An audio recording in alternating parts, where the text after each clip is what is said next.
students, how are you? I hope you all are fit and fine.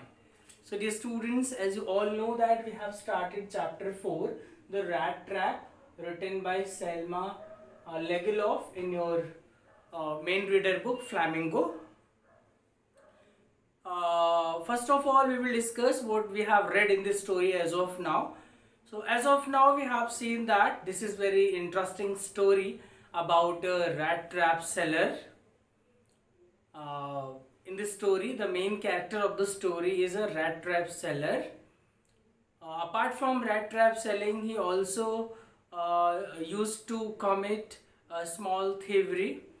So once he went to a crofter's cottage, and we have read how he spent his night there. The crofter welcomed him very well. He also gave him porridge to eat. They also played the card, but in the morning they both got up at the same time at early morning, and the crofter left for his daily routine while the rat trap seller also left. But after half an hour, the rat trap sellers once again came back to the cottage, and there was no one in the cottage. So he smashed the window pane and stolen the 30 crore note which was earlier shown to him by uh, crofter. So after stealing the money, he decided not to go through the main road. He decided to go through the forest. So when he was going through the forest, so it was very confusing. So later he got tired and he laid down on the ground. And when he laid down on the ground, so he heard a thumping sound. Then he thought that some people might be around him, and he started moving to the direction from which the thumping sound was coming. So finally he reached Ramso Iron Works, about which we have read in the story. So there the blacksmith allowed him to uh, you know, to spend his night, and he was allowed to take shelter there. So also the writer tells us that according to him, he was thinking that the whole world was a rat trap, and riches, joys, warmth, things of luxury, they are nothing but like cheese and porks, as cheese and porks are kept in rat traps in order to trap the rat. In the same way, he was thinking this world is also a rat trap. And when he lost in the forest, then he also started thinking that he himself was trapped in the rat trap. Earlier he was thinking the world is like a rat trap, and everyone, whether today or tomorrow, they will get caught. So it was his time according to him, and he was got caught in it. Okay, so when he reached Ramso iron, Ramso iron mills. So forge, it's a type of forge those days. So when he entered the forge, the owner of the forge was very polite and very kind person. So he was on his nightly routine, and he recognized the rat trap seller as his old acquaintance Niels Olof. So let's see what happened next in the story. But of course, it is you, page number 36. Now we are reading. But of course, it is you, Niels Olof, he said. How do you look? So he got surprised. He recognized him as his old acquaintance Niels Olof, and he got surprised when he saw his looks. He was wearing rags, he was looking very ugly, very dirty. So that is why he was very shocked to see his condition. The man with the rat traps had never before seen the iron master at Ramso, and did not even know what his name was. But the man with the rat trap seller, did not meet the master. He did not meet the you know iron master at Ramso. He had never seen him, but even though he called him Niels Olof. So it was very surprising for him because he did not know the person who was calling him Niels Olof. But it occurred to him that if the fine gentleman thought he was an old acquaintance, he might perhaps throw him a couple of kronor. So he thought that if the person was thinking him as his old acquaintance, so he might get benefited as he would receive some kronor from that person who had mistaken him as Niels Olof. Therefore, he did not want to undeceive him at once. So that is why he did not want to tell that his belief is mistaken. And deceive means to tell someone that his belief is mistaken. Undeceive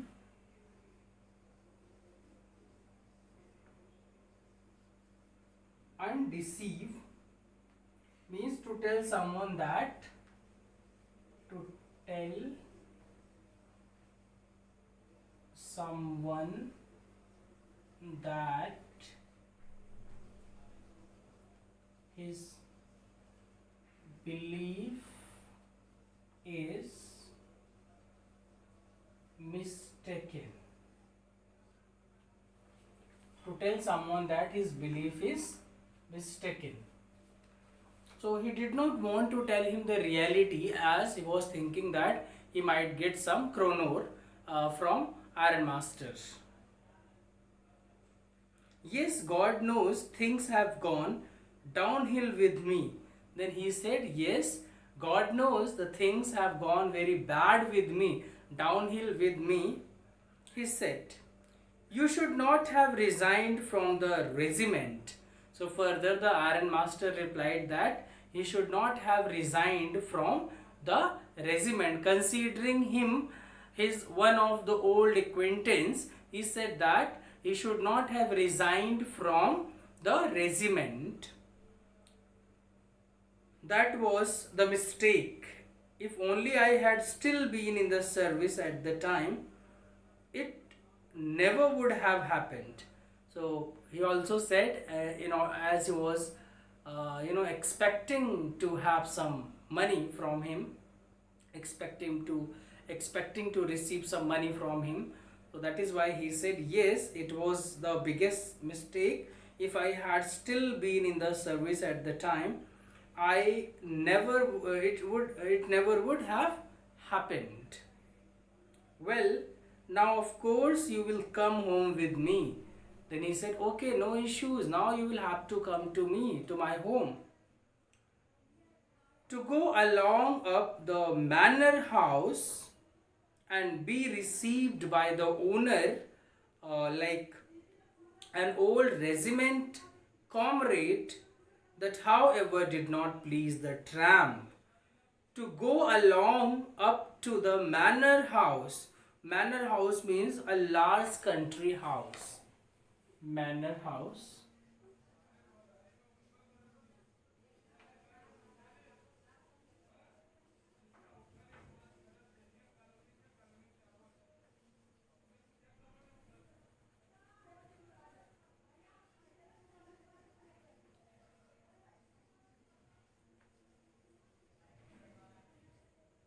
A large country house.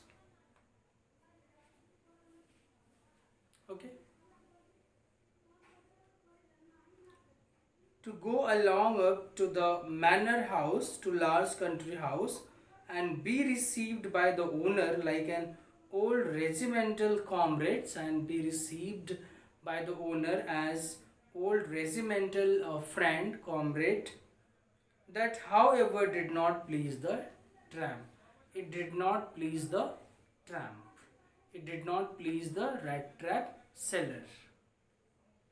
No, I couldn't think of it, he said, looking quite alarmed, looking quite, cautious. he said that he could not think of going his home, because he was in a fear that he would be caught, as he had already stolen the money, stolen 30 kronor from the crofter's cottage. So that is why he was thinking if he would go to uh, Iron Master's home, so he might get caught.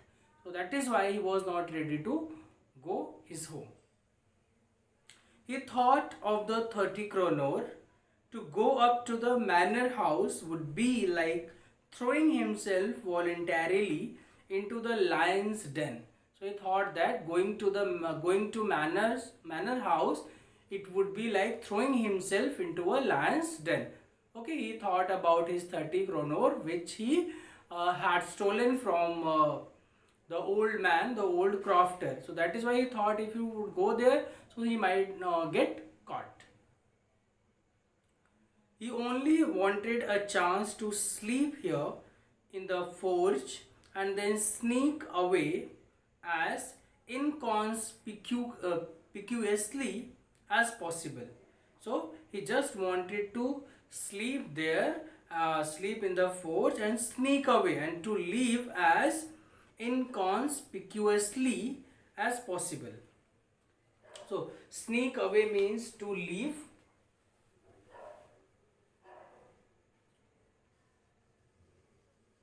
Sneak away, to leave, and inconspicuously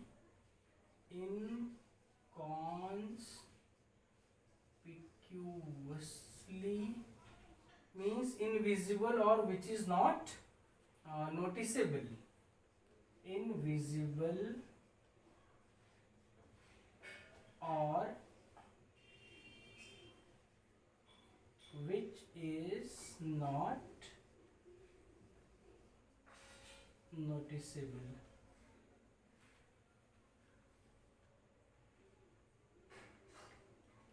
Inconspicuously. Okay. So he decided that he wanted to sleep in the forge, and later he would go from there unnoticed. So this is what he decided. So that is why he was not willing to go to the manor house. He was not willing to go to his home. The Iron Master assumed that he felt embarrassed because of his miserable clothing. So Iron Master thought that the man did not want to go his home because of his miserable clothing. So please don't think that I have such a fine home that you cannot show yourself there. So further, the Iron Master told him that don't think that I have such fine home that you cannot show yourself there. So you will feel easy at my home. Don't compare your condition to my home. Okay, so show means here display. So you will be able to display yourself. Don't think that. So he was making him easy. He was making him ready to, as he wanted to help him. He said Elizabeth is dead, as you may already have heard. So he told that the name of his wife was Elizabeth. So he told that his wife was dead and he might be knowing already. My boys are abroad and there is no one at home except my oldest daughter and myself. So he said my wife Elizabeth is dead and my boys are abroad, so only me and my daughter live at home, so you need not worry. We were just saying that it was too bad we didn't have any company for Christmas. So he said we were just saying that we did not have any company for the Christmas. So now come along with me and help us make the Christmas food disappear a little faster. And he said, jokingly he said, So come and join us in Christmas party. So this is what he wanted to say. So he says that come us and join to make the food disappear. So come and join us at Christmas party. But the stranger said no, and no, and again no. The iron master saw that he must give in. But the stranger was not ready to go to his home, as he had a fear to be caught. So that is why he boldly denied. Okay? So he boldly denied, he did not accept his proposal of going to his home. It looks as though Captain Von Stahel preferred to stay with you tonight, said John Storm. Said John Storm, it's a surname. Okay. So he said it's look as though Captain Von Stahel preferred to stay with you tonight. So he said to the master blacksmith and turned on his heel. So he said to blacksmith that you should feel that the Captain Von Stahel is going to stay with you tonight. So having said so, he left.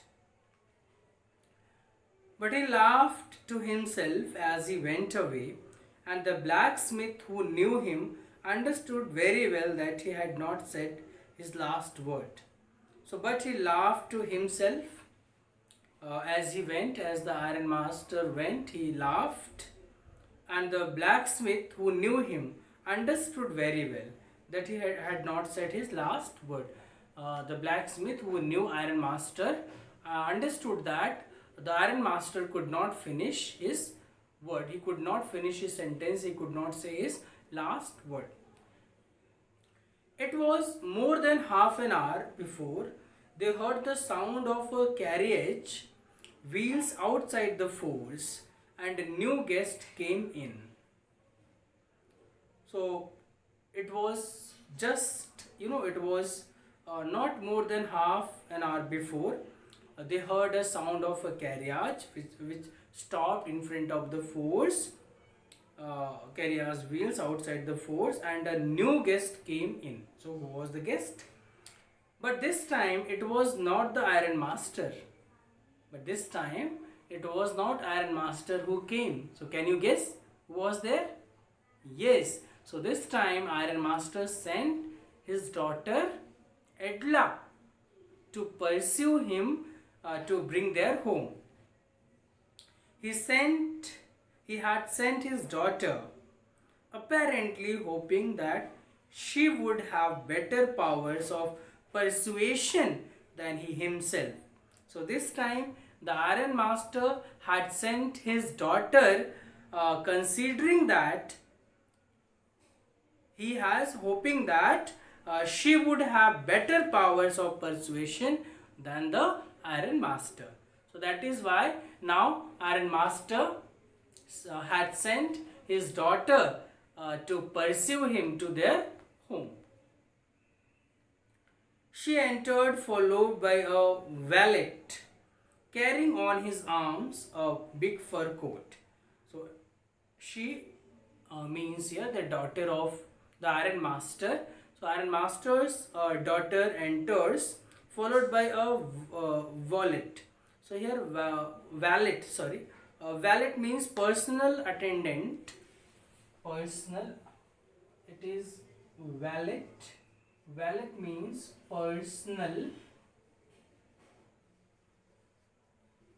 attendant. Okay. So as you must have seen, the rich people have personal attendant. Okay. On his arm a big fur coat. So he was having, the personal attendant was having a big fur coat. She was not at all pretty. So the daughter of Iron Master was not at all pretty, but seemed modest and quite shy. But she was humble. Modest means humble and quite shy. In the force, everything was just as it had been earlier in the evening. So in the force, everything was going in the way it goes in other evenings. The master blacksmith and his apprentice still sat on their bench, and iron and charcoal still glowed in the furnace. So when she reached, master blacksmith and his apprentice and the helper, they still were sitting on their bench, and iron and charcoal still glowed in the furnace. The stranger had, now turn the next page, that is 38, stretched himself out the on the floor, lay with a piece of pig iron under his head, and his hat pulled down over his eyes.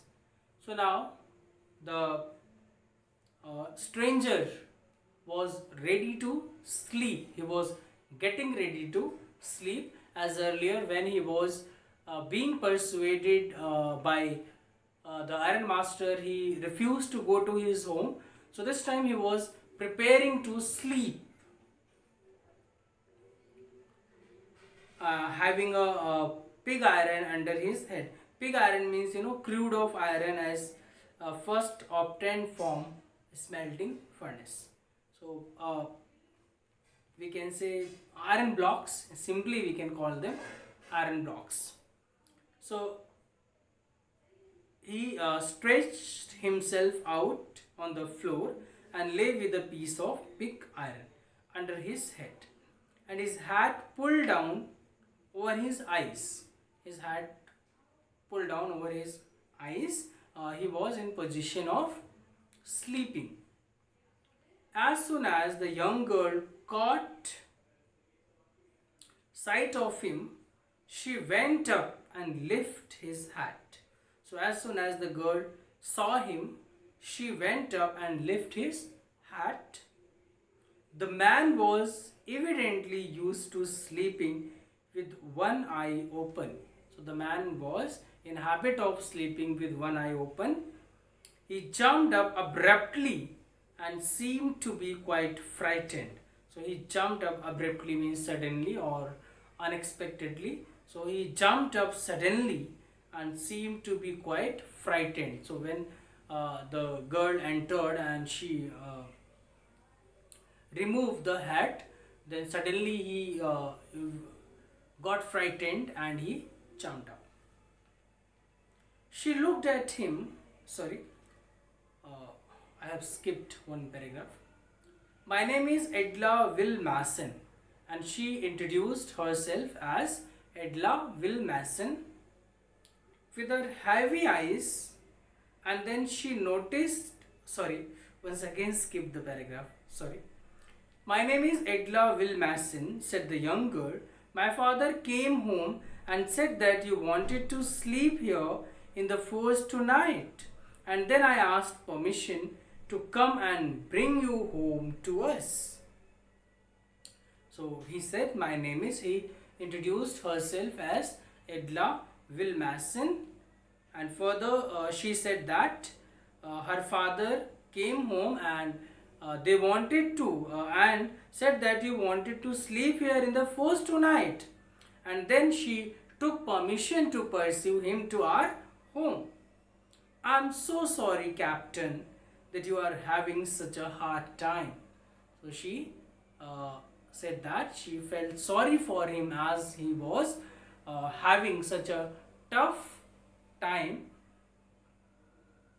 She looked at him compassionately with her heavy eyes, and then she noticed that the man was afraid. So with a affection she was looking at him, and she found that the man was getting afraid of. The man was afraid. Either he has stolen something or else he has escaped from jail.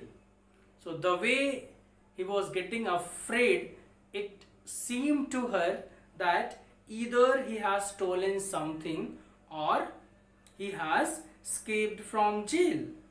She thought and added quickly, "You may be sure, Captain, that you will be allowed to leave us just as freely as you came." So she said, "Don't worry, whenever you want to leave us, you can leave. Okay, go to our home, join our company, and whenever you want to leave, we will allow you to leave. So feel free to leave anytime.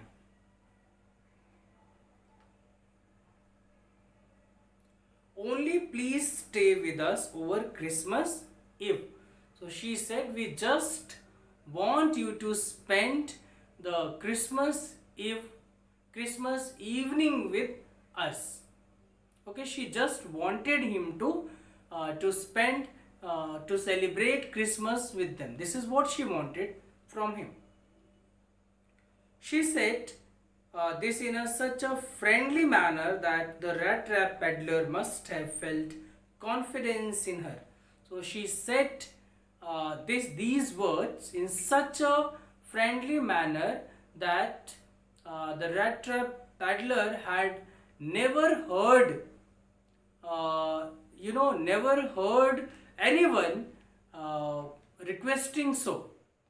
So the words were very soothing. The words were very, was spoken very politely, and no one talked to him so politely before. So that is why it was very relieving for him, and he could not say no. So it would never have occurred to me that you have bothered. That you would bother with me yourself, miss. He said, "I'll come at once." So he said, it would never have occurred to me that you would bother with me yourself. So he said, it would never occur that you would bother yourself. And he finally decided to leave, decided to go to her home, go to Iron Master's home. He accepted the fur coat which the valet handed him with a deep bow. So the valet gave a respect, gave honor, and gave him that fur coat. Threw it over his racks, and he wore the coat over his racks and followed the young lady out to the carriage without granting the astonished blacksmith so much as a glance. And he followed young lady out the carriage without granting the astonished blacksmith so much as a glance. So without any surprise, he was ready to go with her. Without showing a slight surprise, he was ready. He went and he joined her on the carriage, and they both left. Okay, dear students, so we have seen how what we have seen in the story as of now. Actually, in reality, he was not Niels Olof. He was not a captain. By mistake, it was the mistake of the Iron Master who considered him, who took him as Niels Olof, who mistook him as Niels Olof. He was not Niels Olof. He was not any captain. He was just a rat trap seller. He was just a peddler. He was just a tramp. That is why he did not want to go to their home. But finally, when Edla Wilmason, the daughter of the Iron Master, came, so the way she talked to him, the way she persuaded, he could not say no. He could not deny. He could not refuse. So this is very interesting story as of now we have seen. And also the ending part of the story is also very interesting. So we will come to know. So it's all about this video. In my next videos, I'll explain the remaining part of this story. So thank you for watching. See you tomorrow.